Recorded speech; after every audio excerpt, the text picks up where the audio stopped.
Hello everyone, Vulcan here with my review of episode 8 of season 2 of Boku no Hero Academia. This episode was very quick. It had a very fast pace because it wanted to go over all of the remaining fights in the tournament aside from Uraraka versus Bakugo. And I can understand that because Uraraka versus Bakugo is going to be the most interesting fight that's supposed to take place, the most dramatic fight.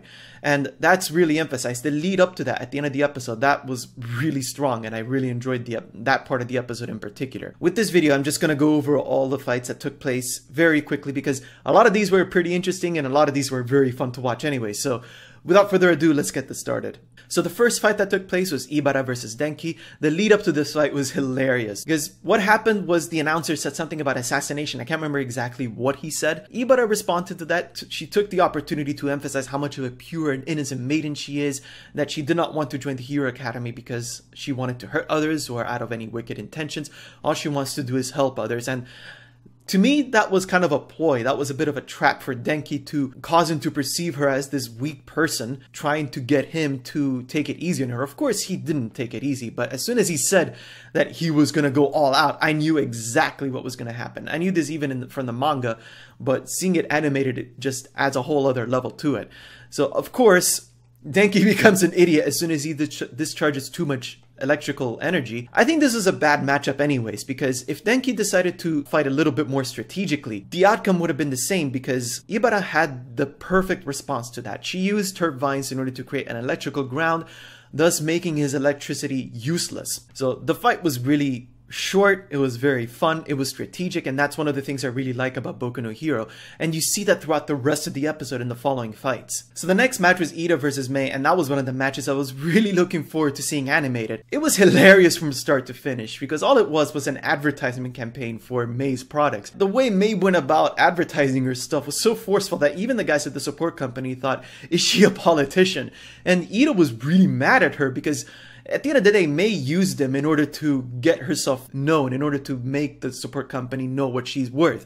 To be fair though, I think Mei was in the right to do that because at the end of the day, all of the students are there to show their worth to the hero companies that will eventually take them on as sidekicks once they graduate from UA. Or even when they become professional heroes, they'll eventually be hired in order to carry out jobs and things like that. Supposedly anyways, I don't want to spoil anything. So the next match was Yuga versus Best Girl Mina, and Mineta obviously knows who is Best Girl, but he went about it the wrong way. He's such a scumbag because he wanted Yuga to use his quirk to basically rip off all her clothes, and obviously who wouldn't want that here? But in any case, I think this is a really interesting matchup, mainly because Mina and Yuga both know each other's weaknesses, but Yuga did not exploit whatever weakness Mina has, but Mina did a really great job. She made it a battle of attrition because she knew that if Yuga kept on attacking her with his quirk, eventually he would have to give in because his quirk gives him stomach aches if he uses it for too long. She successfully exploits that, and as soon as Yuga runs out of steam, she attacks his instrument and knocks him out in a single punch, so that was great. So the next fight, Tokoyami versus Momo, that was a very interesting one because their quirks are very similar when you really think about it. Both of them can summon something out of their bodies.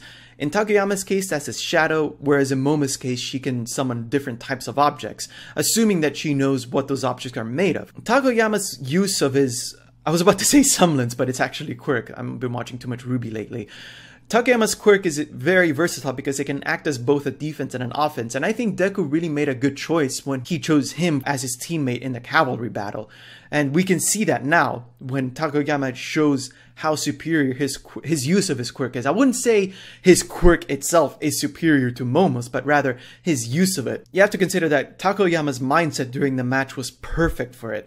Right away, he went for the attack because he knew what Momo would try and do, and she would try to defend herself with the shield, and he exploited that. He attacked only the shield with the aim of getting her out of bounds. Ultimately, he was successful, so much so that Momo herself did not realize that and was about to press the attack when Midnight told her she lost because she's out of bounds. So that was a really good match and I really enjoyed that. So the last match that we saw in the episode, Kirishima versus Metal Man, that was a matchup that we didn't really get to see because the episode started focusing more on Uraraka's troubles and the fact that she was pretty nervous leading up to her match with Bakugo.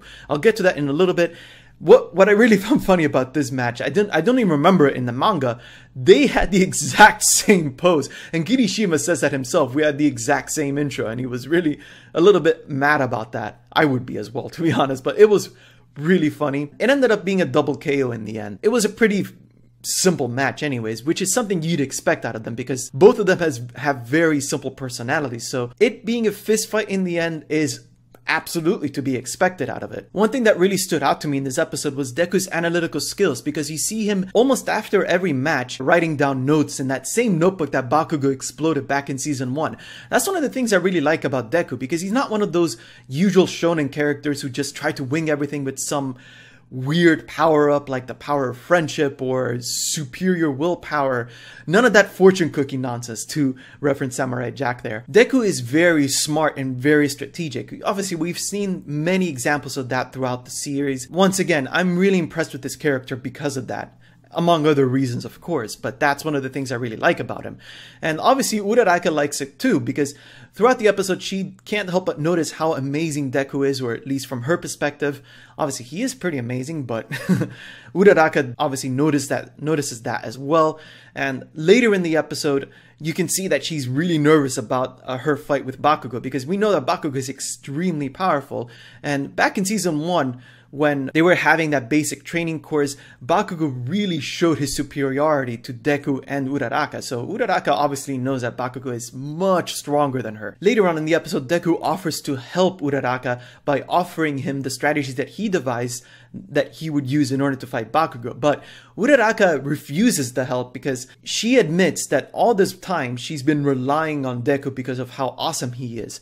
And now she wants to try and move forward on her own legs. She wants to prove that she is just as big of a rival to Deku as anyone else. Next episode is going to be really exciting. I won't say what happens, but based on the preview, you can see that Uraraka is really giving it her all and she's really putting up a fight. Obviously, Bakugo's not having an easy time of it. Really look forward to how the next episode is going to animate the match, because this is one of the other matches that I've been really looking forward to. So one other thing that we see in the preview is that Deku encounters Endeavor. Again, I won't say what happened because of spoilers, but that's going to be a really interesting one, so watch out for that. Those are my thoughts on the episode. If you enjoyed this review, do leave a like. Leave your thoughts down in the comment section below on what you think about the episode and what you think is going to happen between Bakugo and Uraraka. One of the comments I saw in last week's review was Uraraka will do the job, and I kind of misunderstood that at first, but now I get it. Basically, Uraraka is going to job and all kinds of drama is gonna happen. I'm not gonna say anything about that, but do look forward to it. Do subscribe to my channel to see more, and hopefully I will see you again soon.